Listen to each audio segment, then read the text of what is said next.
પ્રકરણ 2 આસપાસ શું? પૃથ્વી, સ્થાન, ઉદ્ભવ અને આવરણો.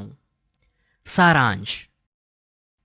મિત્રો, કોઈને પૂછવામાં આવે કે તેની આસપાસ શું છે તો તે વ્યક્તિ કહેશે કે હવા, પાણી, ધૂળ, સૂર્યપ્રકાશ વગેરે. આ બધું પૃથ્વીમાં સમાયેલું છે. સૌર પરિવારનો આ ગ્રહ કે જેનું સ્થાન શુક્ર અને મંગળ ગ્રહની વચ્ચે આવેલું છે. આ ઉપરાંત એકમાત્ર પૃથ્વી જ છે કે જ્યાં સજીવોને અનુકૂળ તાપમાન, પાણી અને હવા મળી છે, જે અન્ય ગ્રહો પર શક્ય નથી. આમ આપણી પૃથ્વી અજોડ છે. સૈદ્ધાંતિક સમજ. પૃથ્વીના ઉદ્ભવ અંગે અનેક વિદ્વાનોએ વૈજ્ઞાનિક અભિગમ ધરાવતા વિચારો રજૂ કર્યા છે. સામાન્ય રીતે એવું માનવામાં આવે છે કે પૃથ્વી સૂર્યમાંથી છૂટી પડી હોવાથી તે અગનગોળાના સ્વરૂપમાં હતી. આ અગનગોળો ધીરે ધીરે ઠંડો પડતા જુદા જુદા તત્વોનું ક્રમશઃ પ્રવાહી અને ઘન સ્વરૂપમાં રૂપાંતર થયું. આમ પૃથ્વીની આસપાસ વાયુઓનું આવરણ તથા પૃથ્વીની સપાટી પર માટી અને ખડકોનું ઘનાવરણ અસ્તિત્વમાં આવ્યું. એ જ પ્રમાણે આવરણમાં રહી ગયેલા વિશાળ ખાડાઓમાં પાણી ભરાતા મહાસાગરો અસ્તિત્વમાં આવ્યા અને પૃથ્વીનું ચોક્કસ સ્વરૂપ રચવામાં આવ્યું. સૂર્યની આસપાસ ઘૂમ્યા કરતી ગરમ પૃથ્વીની ઉપરની સપાટી ઠર્યા બાદ તેનો પોપડો બંધાયો અને આ રીતે તેના પડને આપણે મૃદાવરણ તરીકે ઓળખતા થયા. પૃથ્વીની સપાટીના નીચાણવાળા ખાડાઓમાં પાણી ભરાતા સમુદ્રો બન્યા અને આ આવરણને આપણે જલાવરણ તરીકે ઓળખીએ છીએ. પૃથ્વીની સપાટી પર ચારે બાજુ વીંટળાયેલા આવરણને આપણે વાતાવરણ તરીકે ઓળખીએ છીએ. આવી રીતે પૃથ્વી પર જીવસૃષ્ટિ વિકાસ પામી અને સજીવ સૃષ્ટિના આવરણને જીવાવરણ તરીકે ઓળખવામાં આવે છે. મૃદાવરણ. સારાંશ. પૃથ્વી પર રહેતા સજીવોને માટે જેમ અનુકૂળ તાપમાન, હવા અને પાણી જરૂરી છે, એ જ રીતે મૃદાવરણ, જલાવરણ, જીવાવરણ અને વાતાવરણ આ 4 આવરણો પણ અગત્યના છે. અહીં આપણે મૃદાવરણ શું છે, તેની ઉપયોગિતા શું છે તે વિશે જાણીશું. સૈદ્ધાંતિક સમજ. બંધારણ. મૃદ એટલે માટી.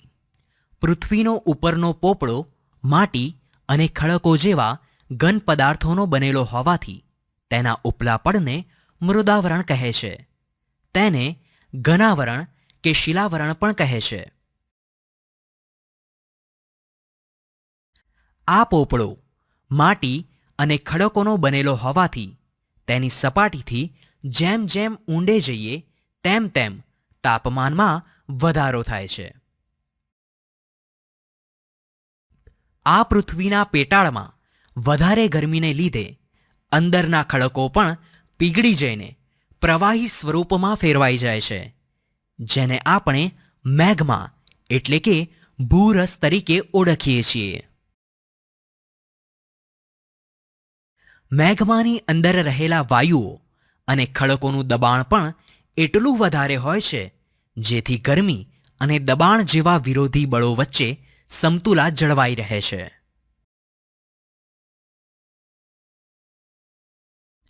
મૃદાવરણ પર પર્વતો, ઉચ્ચ પ્રદેશો, મેદાનો અને ખીણો જેવા ભૂમિ સ્વરૂપો વિકસ્યા છે.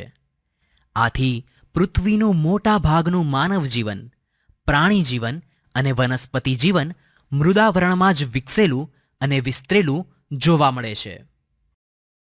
ઉપયોગિતા.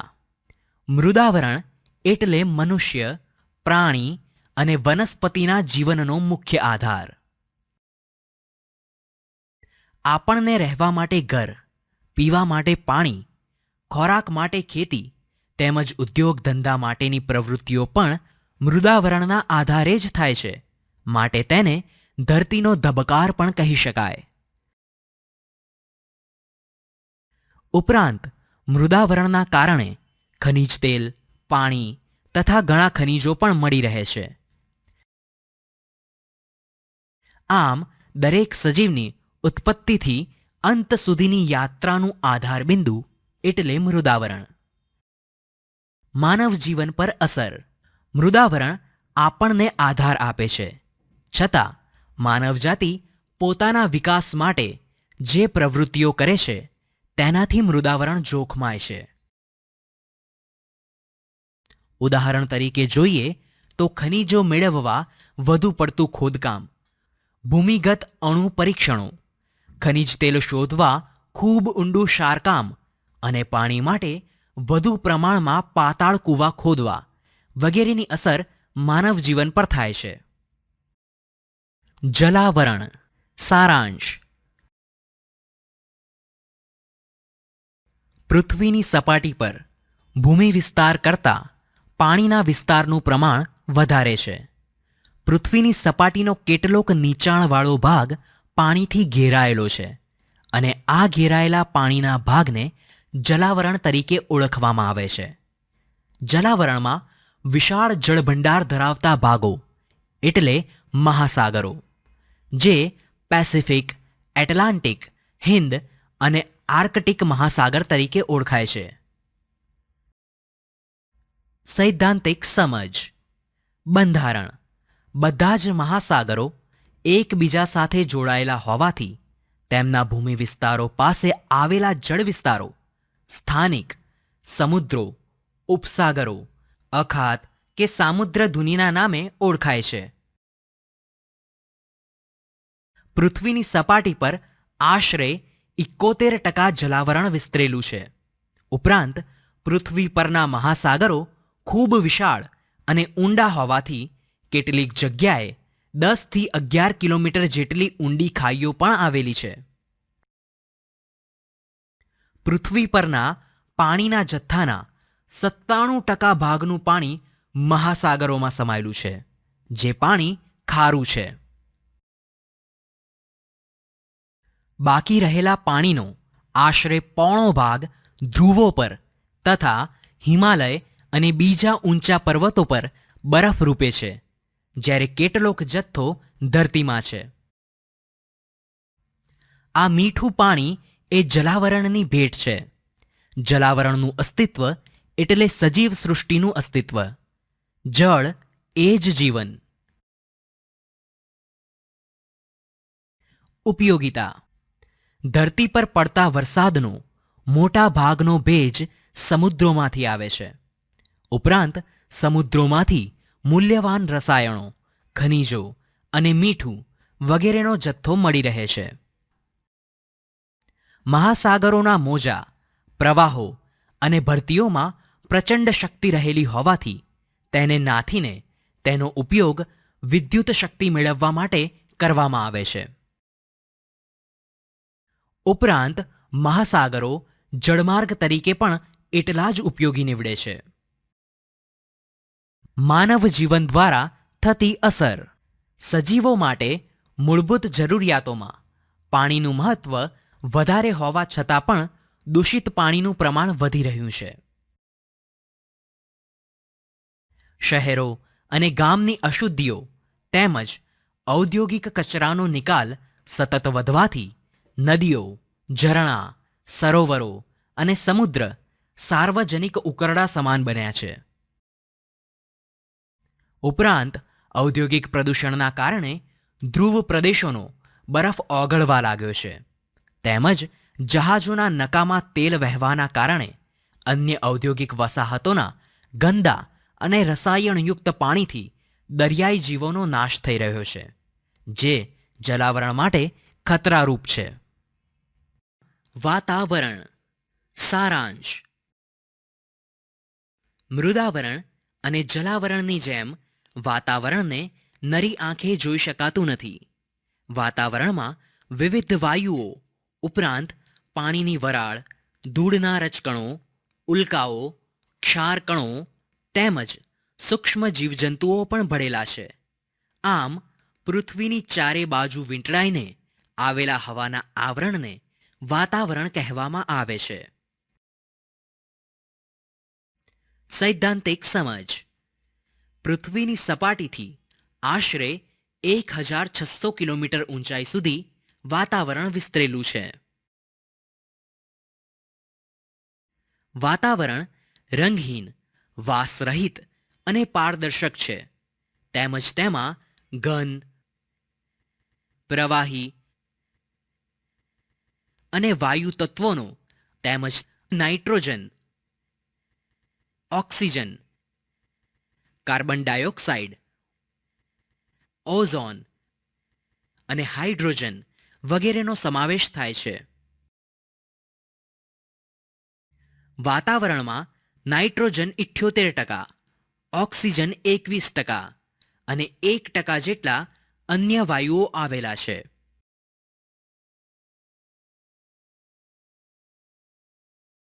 કાર્બન ડાયોક્સાઇડ વાયુ ભારે હોવાથી હવાચલા થરમાં તે વધારે પ્રમાણમાં છે અને ઉપર જતા ઓછો થતો જાય છે.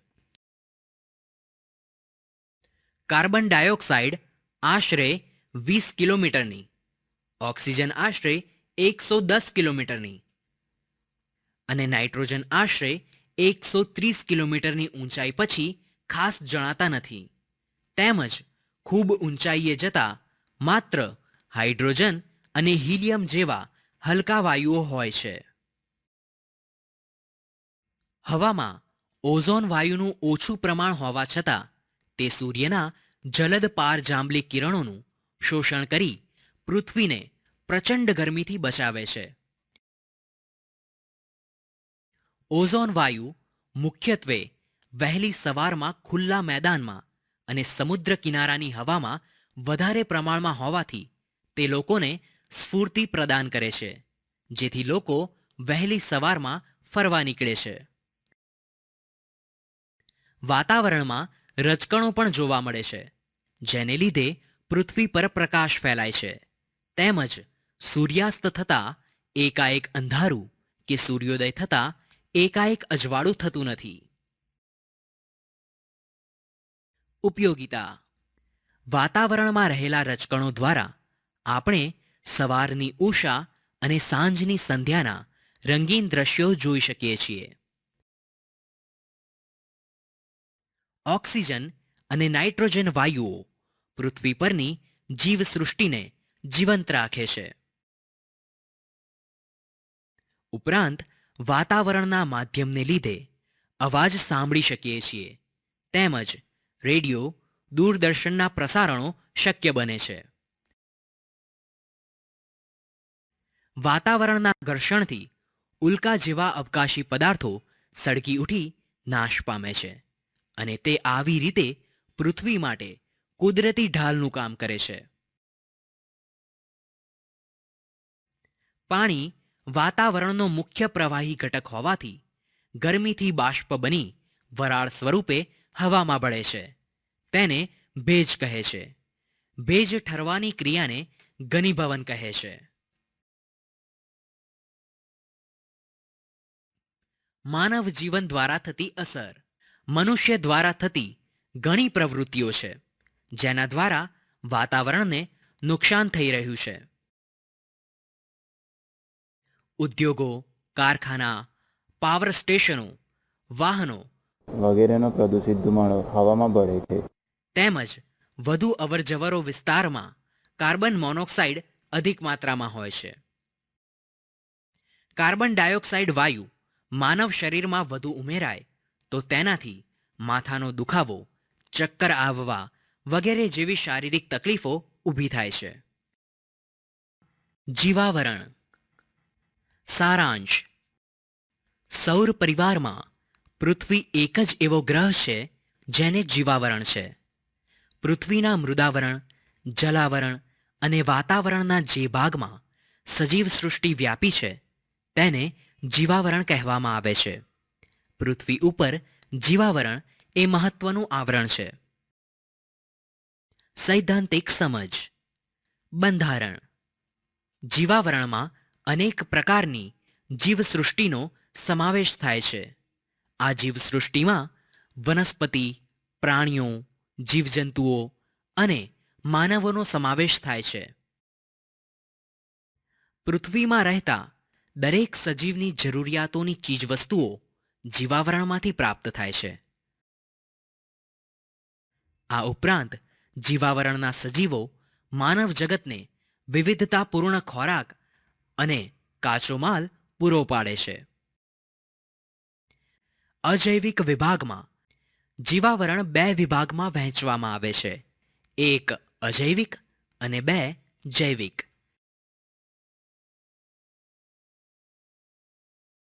અજૈવિક વિભાગમાં મૃદાવરણ, વાતાવરણ અને જલાવરણનો અભ્યાસ કરવામાં આવે છે.